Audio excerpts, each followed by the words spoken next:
Well, hello there. Good morning, how are you? Some time ago, a good friend of mine has asked me, what does it mean that the color is off? Hi, hello, Alec, if you're listening. Thanks for dropping that question because I think actually there is a lot of misconception about wrong colors. And you followed to saying something like, well, the picture may be blurry or not sharp, that sort of thing, but not that the colors are off. Well, actually, all the pictures that I've chosen to show you now that you're looking at the screen, all of them have colors off. And what I mean by that is not that there is some kind of a color that is right, because there isn't, not to my opinion, actually. Because if that was something like a right color, we would not have so many color profiles to choose from. And yet we do have. And this is all down to artistic choices. How we actually depict the colors in the pictures. How do we use the color to convey the mood or, any sort of artistic choices that we choose to make. But having said that, there is definitely something like wrong color. And what I mean by that is actually, well, you could actually call it white balance, as simple or as complex as it is, because white balance is something actually it is something very difficult to properly nail down, because our 24 hours and what sun is doing during the 24 hours, and there are not no two 24 hours the same. So it really varies. I mean, during the sunrise, the white balance is quite different than during the midday. You call it Kelvin scale, right? You can measure it. You can measure the temperature of the light in Kelvin scale. And if you choose to have cold bulbs or warm bulbs in your house, then you will have your white balance in your indoor spaces according to the temperature value of your bulb. So you definitely can make something warmer or colder, but it also means that some things might feel a little bit off.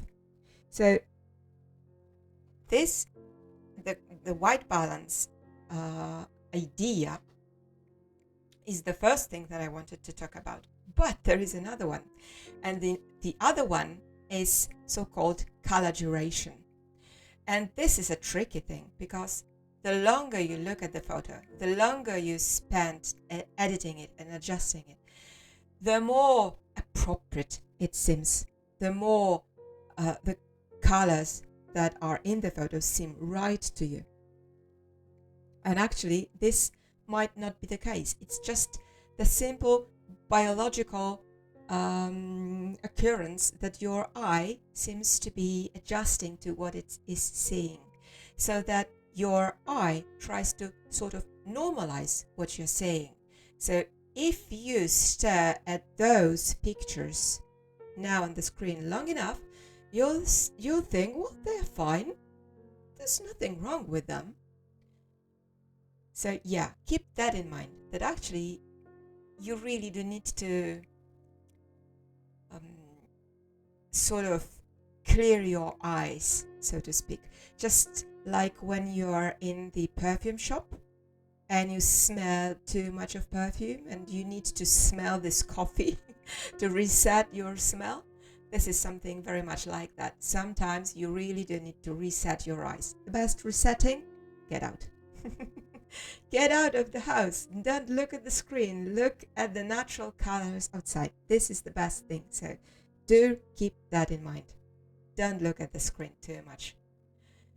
harder said than done when you are a photographer, or if you have any sort of work that requires you to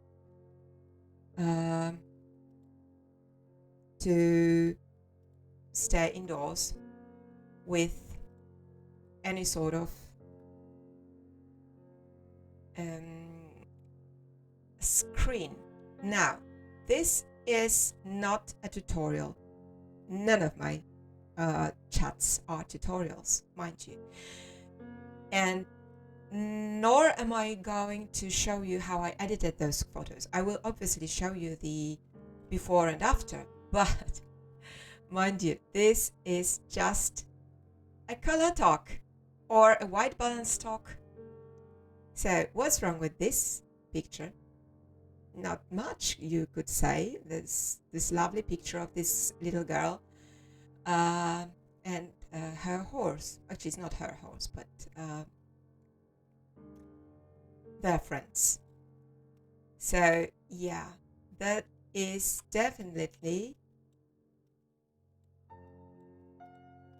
golden hour going on. You can see the sun that is just setting after behind this mountain. So what could possibly be wrong with colors in this photo? Look, the face of the girl and of the horse, they are very much in the shadow because the sun is behind them. So what you actually could do, and what I do all the time, well, there are some people that would say, just eyeball it, tweak it until you feel it is right. Now you can see I exaggerate very much. Yeah, everything is blue or everything is yellow. And the same with everything is green and everything is magenta. Now, you could eyeball it, and I envy desperately the people who can eyeball it properly. I can't. So what I do is I switch vibrance and saturation sliders all the way to the right, and that actually does show me the color cast, the unnatural colors that show where they are actually not supposed to be showing at all. Like here, you can see that the horse is turning blue. So what could we do? Well, first of all, we could take the picker and we could just, you see, we could just click it anywhere that we think that is either pure gray or black or white. But actually, we could argue that no horse is evenly white or evenly black. But still, can you see I am picking in different parts of the horse's mouth, and the white balance changes very much. So in this circumstance, well, what I think I would do is to pick where I think it is the more sort of, well, accurate, and then dial it down, not with the slider, mind you, but with the arrow keys on my keyboard, so that it is very, very precise. Can you see? There is more magenta being introduced, and I don't want magenta because I have never seen a horse. I've yet to see a horse that is magenta. So we don't want magenta, but we still don't want any blue, right? There are no blue horses around. So now it feels much more natural to me than the previous version. And now you dial down the vibrance and saturation to the point where it has been before, which is 0. And now you see, when you get it back to the original state before the tweaking of the white balance, you can see tremendous difference. This seems to be cold and unnatural, and no wonder, because the horse is blaming bluish. And here you've got everything very much natural. The horse is no longer blue, and the overall ambient light on the picture is really, really like the golden hour that it actually was at the moment. Now, a very difficult thing, indoor photographs. Like this is the house that I photographed some time ago, and you see the wall is supposed to be white, and this piece of equipment is supposed to be black. So again, here this is supposed to be black, but I'm not so sure about the color of the wall. And we do have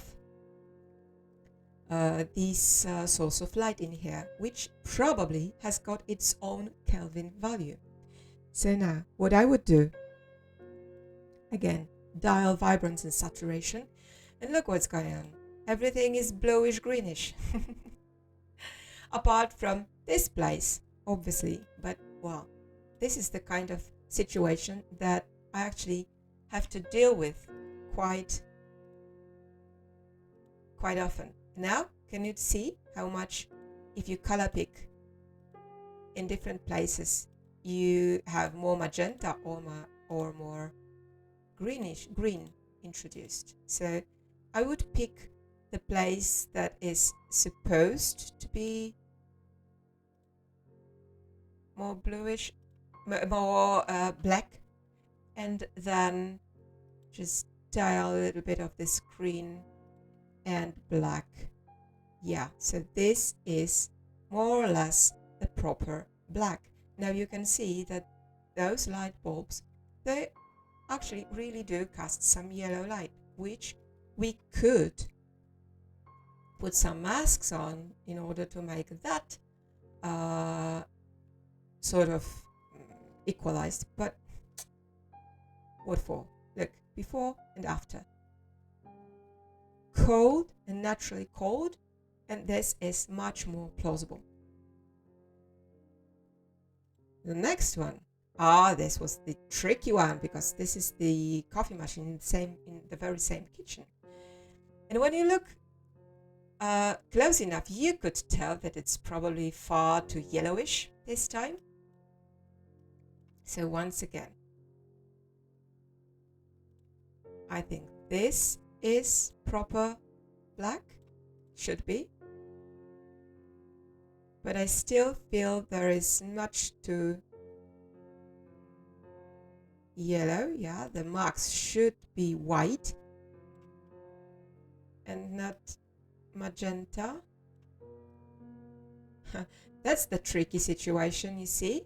You've got bluish mark in here and the yellowish mark in here, and that is actually quite difficult to dial down, but I think that we should be pretty close. See? Wrong colors, correct colors. Another one. Well, this is a fun one, because this is the inside. I told you, inside photos are the worst. So this is the inside of a museum. So once again, now you decide what should actually be white or black. And I think this part is very much, or should be, white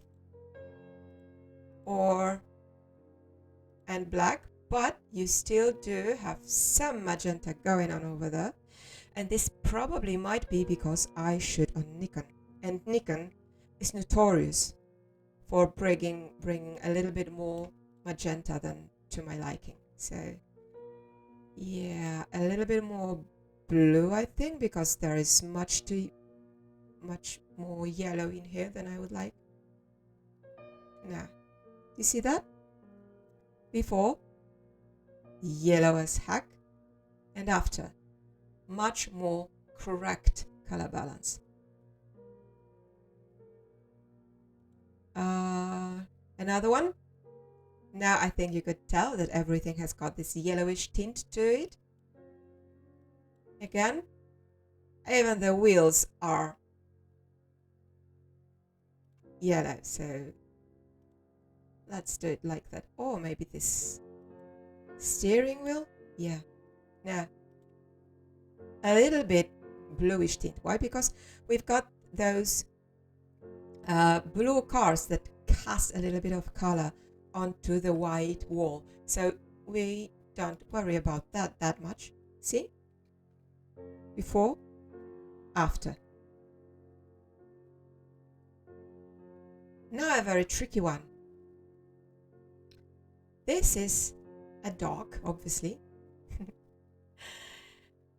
And it was a portraiture session. And I know, I very much remember this session.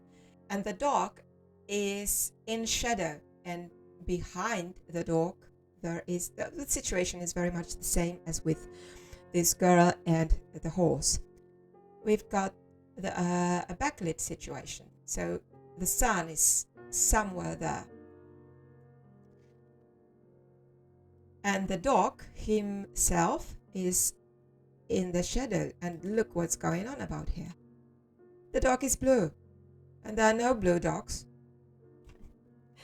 So, once again, take a color picker and see if everything is all right. Now, this sort of color was supposed to be white. There is a little bit too magenta over there, but if I dial down magenta and introduce more green, I'm afraid that the dog himself would appear green. Yeah, you can see over there that there is some green overcast, and I don't want green dog as much as I don't want a blue dog.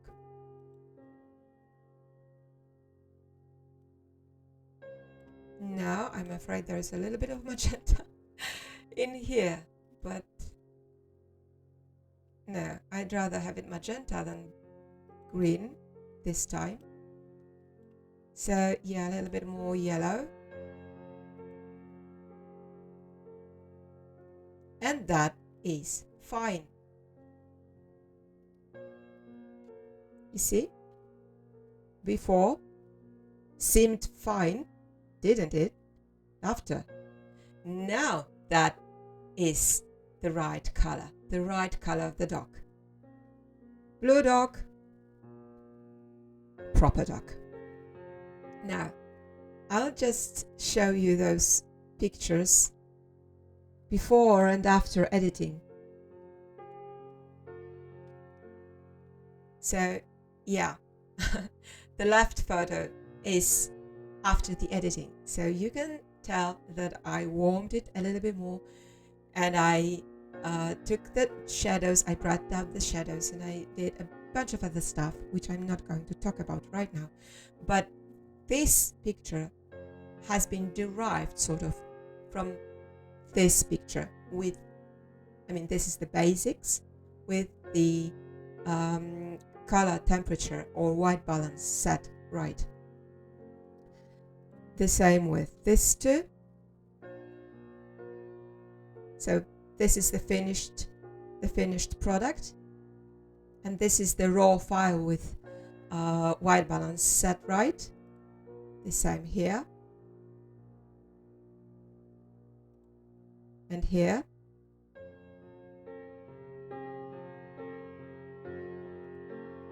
And here. And the last here. So as you can see, the colors still look much different. But those colors, even though the greens are dialed down, you see the yellows are a little bit more orangey, but the dog doesn't look awkward, nor does the horse on the first one. So this actually is sort of an artistic choice topped upon the correct white balance and topped upon the correct colors. So I hope this made it a little bit more clear as what I call colors of.